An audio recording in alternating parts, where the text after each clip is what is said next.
Jamie, it's October. We're getting close to Halloween. And you and I were like, let's talk about Halloween stuff. So we're going to. And in that vein, we were like, let's talk about the scary things that have populated our pop culture consciousness and made us the demented people we are today. So, and that's really true. Listen, I don't know about you. I'm highly sensitive to fear, like super sensitive to fear. Like I get scared about stuff. I'm a scaredy cat. Like that, if cats weren't the worst, I would really own that title. But I'm really a scaredy cat. Like I was driving down the road listening to the Serial podcast, which we love, which we recommended last week. And I was driving down a dark road coming back from a wedding in the woods. And I was listening to the Serial podcast and I had to stop it. I had to turn it off because that music is so creepy. I'm going to have to send a strong. Because you were afraid like a janitor was going to walk across the woods and like stop to pee in a real sketchy circumstance. I'm sorry. Step over that. I thought there was a 40-foot log that was going to fall in front of my Kia. And there was suddenly going to be a guy with a 22-ounce Budweiser. I was very nervous. So I don't like that music, by the way. I'm going to have a strongly worded letter to Sarah Koenig. Can we do a podcast about Can we do a podcast recap of a podcast? I think that's fine. I think that's totally fine. Listen, I got a tweet from the woman who first contacted Sarah Koenig. What's her name? Baliba. I'm gonna mess it up. Yeah, I'm not gonna say it. I like to watch you try though. She tweeted me because she is blogging through every episode. We'll post a link on our Twitter and Holy Facebook. Cow, man! It would be the most magical thing if we would do it because I'm obsessed with Serial. Let's change it. If we've done The Bachelor, we can do this. This is important. I feel like it would be a step up, right? I don't even remember what we were talking about. Yeah, you're super scared. I'm super scared. Okay, are you scared in the way that, like, our mutual friend Mark, my good friend that I used to podcast with? He is scared of, like, he just won't do it. He won't subject himself to scary stuff. Will you still subject yourself to it or just not at all? I will do it under certain circumstances. So, like, it has to be during the daytime. It has to be when hormonally, maybe in the month when I'm in a good place because I got to really track that. Like, other people track that to get pregnant. I track it to watch scary films. And so for me, I don't try to invite fear into my life. That was good advice that somebody gave me once was don't invite fear in your life because they realized what a ridiculous relationship I had with fear. Like I have fear tent poles in my life. Like I can point to moments and years in my life where fear just defined it. Okay. Let's do that. Let's talk. Mine, I don't know that I have like tent poles like you do necessarily, but like very formative. Like I saw this and this is why I'm like this. So let's talk about yours and kick off with your first one. Okay, so my first one is just the year 1983. Okay. Which I'm sad to say that there are many people listening who were not born at that time, but that's fine. I embrace it. So 1983 was a tentpole year because of three things that happened that year. A TV movie, a film, and a music video. Okay, lots of stuff. All right. Right. So the movie was Poltergeist. Oh, wow. Holy moly. So they showed Poltergeist in the basement of my church. Okay, time out already. Just time out already. Who was behind this? Like the youth minister, of course, right? How old is this youth minister? He's got to be 18. He probably was like in college. Oh my God. Like this is a great idea. And it was like a parents' night out. But I was 6 or 7 years old. And it was a parents' night out. So the Muppet movie was playing in one room. And Poltergeist was playing in the parents' room. And I snuck in to watch Poltergeist. And from that moment on, like, I could not, like, if my dad would change the channel on the TV, I was like, you cannot go to the channels that have static. Like, you have to go straight to NBC. Because I would get so scared of the static channels because I knew that the ghosts were going to come in. Couple things real quick. So let me get this. I just want to unpack this and understand this well. So there was a parents' night out at your church, but instead of the parents going out, they just went to a separate room and watched a movie? We're Baptist. I don't know if that impacts it, but probably. Because the way we do it is we throw our kids at the front of the church and then we leave and we go wherever we want to go. And as long as we don't come back like belligerently intoxicated, everything's fine. It was the 80s. Maybe we wanted to spend more time with our children then. I don't know. It was also the most rural part of Alabama. So to go away would take the entire length of the Muppets movie. There you so go. So you had to just go in another route. That makes sense. There's not no Charlie's like right around the corner. No. Anytime it rains during the day and like I hear whistling, I always feel weird because of the poltergeist. I know, right? That movie, I didn't even think about that movie. That's a messed up movie. That's a messed up. Same year, Michael Jackson, Thriller video. 14 minutes. I went to a friend's house. I remember I was at a sleepover and we watched the 14-minute video. And I thought, Michael Jackson is super talented and he got possessed. I am not that talented, so I'm definitely getting possessed. Like, he should have better people around him and bodyguards. He can afford all that, and I could not afford all that, so I assumed that I would be possessed. I like that you think like vocal ability and dance ability is the thing that keeps the chasm from being crossed about being possessed or not. I know, and I didn't have any skills. I still really don't.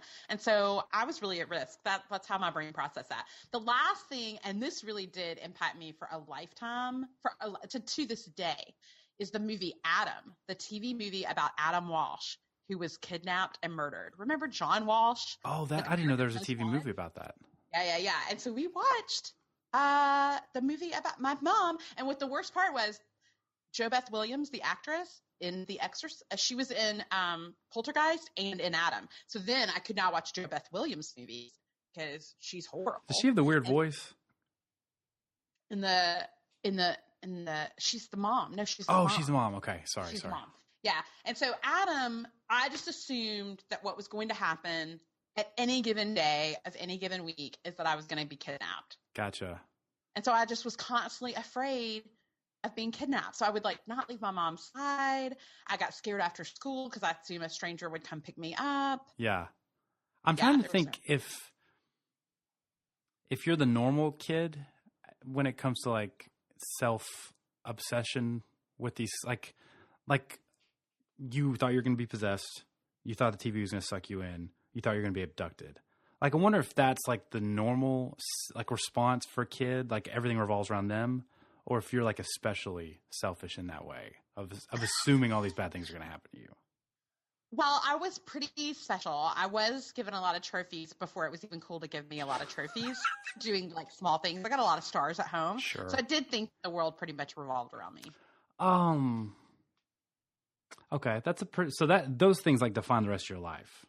Yeah, to the point that one time my older brother, when I was like 11 years old, I went to the mailbox and it was like a quarter mile because we lived out in the boonies. Sure. And he was in a car and he hid in the back seat, and the car, they rolled down the windows and started like screeching down the road, and they were yelling, "Get her, get her, get her." Wow. And like I fell off my bike, like I almost broke my leg, like I was screaming and crying.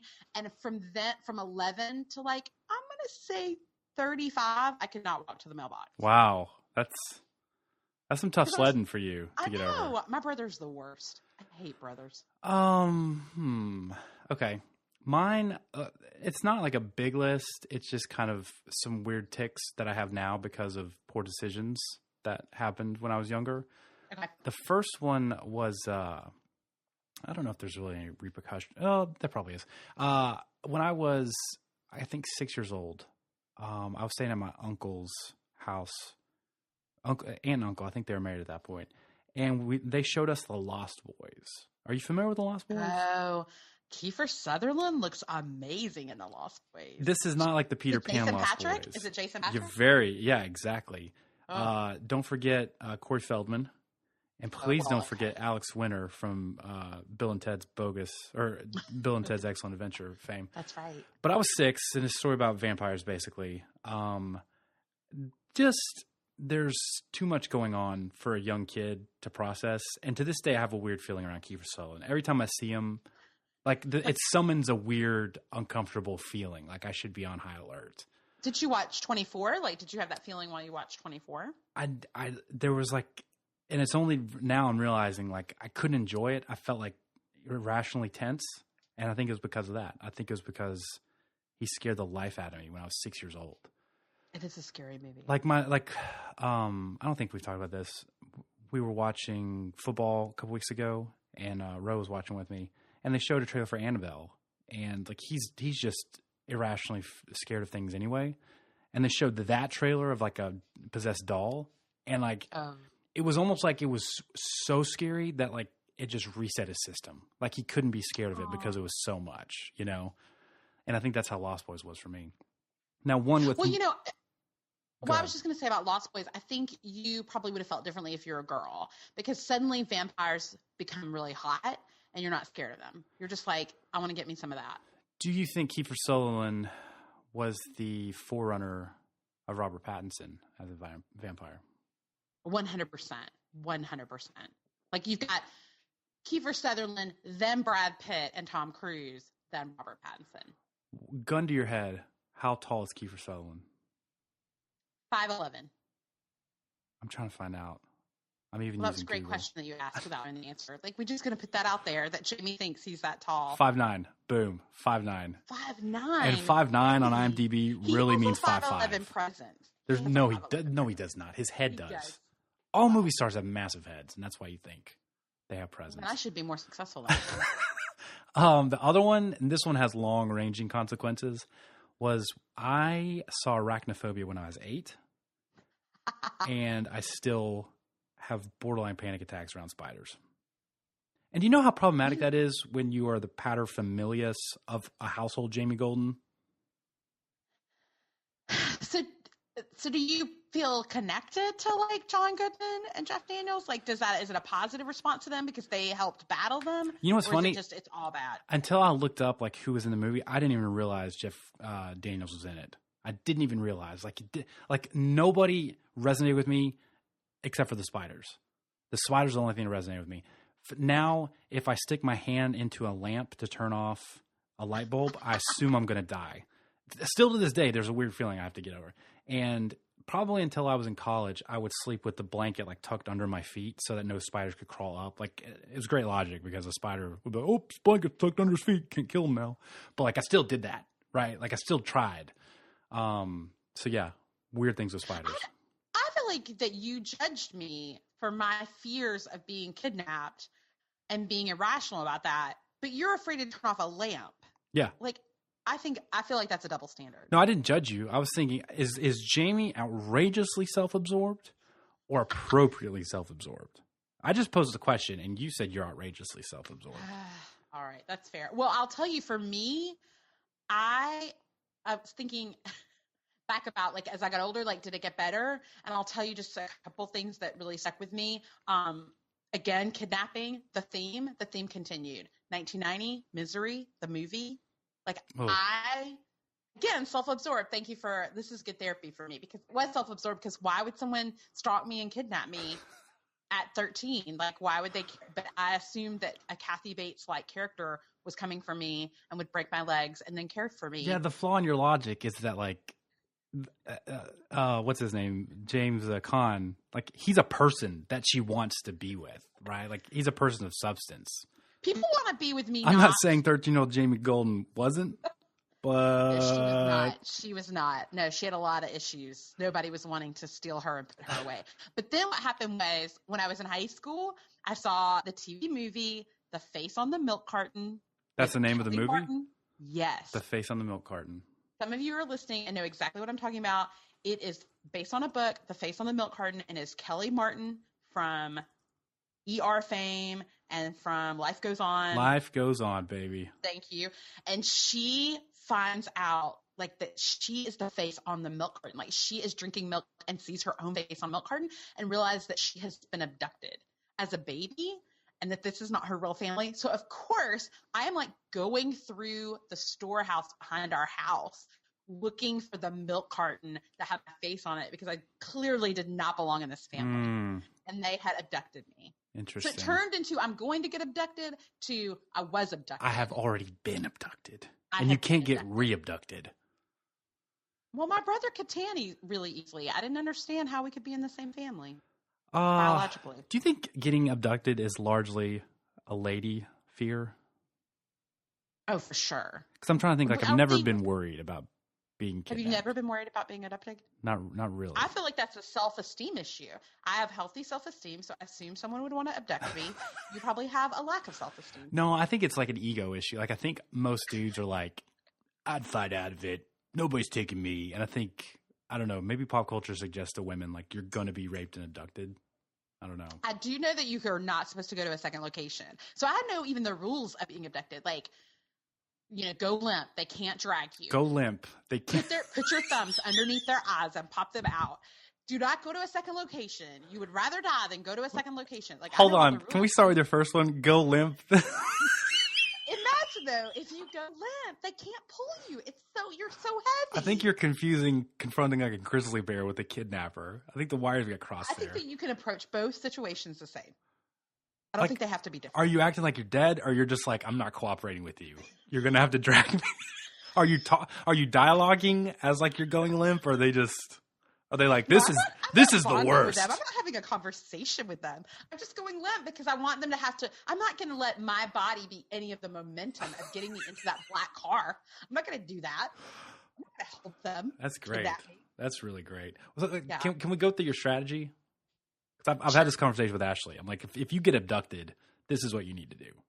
What's yours? Well, my strategy is I really need to get on the ground because my lower body strength is much stronger. Then are you an MMA fighter? Like you take it to the ground and pound? I am a great kicker. My quad strength is ridiculous. So man. I really need to get on the ground and start kicking. Plus, if I go limp, I'm probably going to end up on the ground. So that will help. So immediately go limp. That is first. Like in their dossier of you, I see like a Manel folder. And they're like, Jamie Golden, don't let her get on the ground. And if she goes limp, like don't even try to talk to her. But the problem is I need to go limp, but I also need to be close enough to their eyes to pop them out, to put your thumbs underneath their eye sockets and pop out their eyes. So I need them to come down there with me. You're giving off a real Neeson vibe here. I'm liking it. I will not be taken, Knox. Do you think, like, are you of the mind that you try to talk sense into them, like show them your humanity, or do you bide your time and try to slice their throat? Oh, I can't slice their throat. Or whatever, like kick them in the nuts, whatever. No, I think I probably try to reason with them. I told Ashley, I was like, never try to reason. Like, why? What if they know I have a family? My parents are aging. Because they've already kidnapped you. If they're reasonable, a reasonable person doesn't kidnap someone. A reasonable person was like, this was a bad idea. I would not do that. So I'm not even going to start the process. What about that girl in Atlanta that reasoned with the guy that kidnapped her, and she ended up talking to him about Purpose-Driven Life by Rick Warren? I'm not even sure that's true, but if it is, like 1 in a trillion chance of that happening. The problem is she has planted a seed in my head. Act like you're being reasonable and like sympathetic, and when you get that window of opportunity, cut them in the throat and then run. Well, the podcast does not recommend any of these tactics. These are just two idiots talking about what they would do. It's true, but I do know if you would like to tweet at me or Facebook me or email me, I will absolutely tell you how to get out of the trunk of a car because I know how to do that. So, okay. Well, we want to hear about your formative, scary experiences with pop culture. What scared you? What has affected you? What continues to? Let us know. Facebook.com/the Popcast and on Twitter, PopcastPod. Can I share some of them? Yeah, for sure. Okay, because we got tons of responses. We asked this question, and we actually got the most responses we've ever gotten to any question we've ever asked. So I do want to just quickly get your responses on things that shouldn't scare you but do. Okay, so these are people who said things that didn't make sense to me. Gretchen Bush on Twitter said, parents went on a date and babysitter showed me The Wizard of Oz. Scared of flying monkeys to this day. That's kind of heavy. It depends on how old they were. If they're 13. Are there flying monkeys? Flying monkeys don't exist. Well, kidnappers stalking ginger 13-year-olds don't exist, Jamie. Do not make me pull out FBI statistics for you. If that really exist. Okay. So Laura McClellan said I couldn't sleep after watching Gone with the Wind at a neighbor's house. I don't understand and had to go home. What? Are you scared of states' rights? Like, I don't understand what you're scared of. Can I play psychologist here? Okay, yeah. I think it was more about being at the friend's house than the movie. I think she's projecting. If she'd watched it at home, she would have been fine. Yeah, I think Laura's projecting a little bit. Okay. Chris Kinsley on Twitter said The Never Ending Story. 5 years old, first movie in the theater, first scene with rock batter, had to walk out. I know. When the horse or whatever is in the quicksand, lost me. I'm done. I've never seen the whole thing from that. That's tough. I did imagine 5-year-old Chris Kinsley grabbing his popcorn and being like, deuces, I'm out. Like, I'm not staying for this. Like, I thought that was really great. Okay. Ferdosa Abdi said, when the army stumbles upon the burned down village and Mulan found a little girl's doll, I could not breathe. I don't know why I'm laughing. It's not really laughing. Like, who knew Disney princesses could be so scarring? Yeah. Show front of me, Catherine said, 1984, The Karate Kid. What is scary about The Karate Kid? You think it was the Halloween costumes? Like he dressed as a skeleton? Maybe. Maybe. And then Travis Murphy on Twitter said, Ernest Scared Stupid had me crying in the theater and had to walk out after only a half hour. 100% agree. I still, like, for like 2 years, I would see the face of that troll when I rolled over in bed. Like, I couldn't face the wall where there's like a little crevice between my bed and the wall because I assumed it was going to pop out and kill me. Wow. And there was a mucus element. There was a lot of stuff.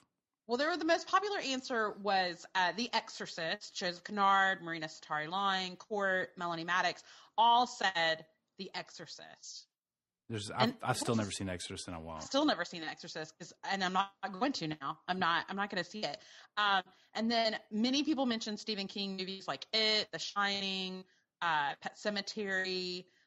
Here's my favorite. Tripp said his scariest moment was Child's Play. He was 6 years old, and his cousins and I snuck the VHS downstairs. My mom found us, and she crept up behind the couch and threw my My Buddy doll into the room, saying, "I'm Chucky. Want to play?" Holy crap. His cousin needed stitches from running into the coffee table. That's pretty fantastic. That's pretty great. Oh my god. That is really great. And then when I posed this question for our listeners and our followers, I said, what movie, TV show, or Kardashian experience has scared you the most? And I like that some people really took that seriously. For example, Simple Haven said, I'm going to combine the last two and say that when I first heard about the Kardashians, I thought they were a race of people from Star Trek. So I was really more confused than scared. That's so great because they totally sound like a race of like warmongering culture. Like Klingon. People. Yeah. It's Kardashians and Klingons. Absolutely. Like the Mongols and the Klingons forming like one super race or something. I know. And my favorite answer, I'll end with this, is Jenna on Twitter, JPEYT.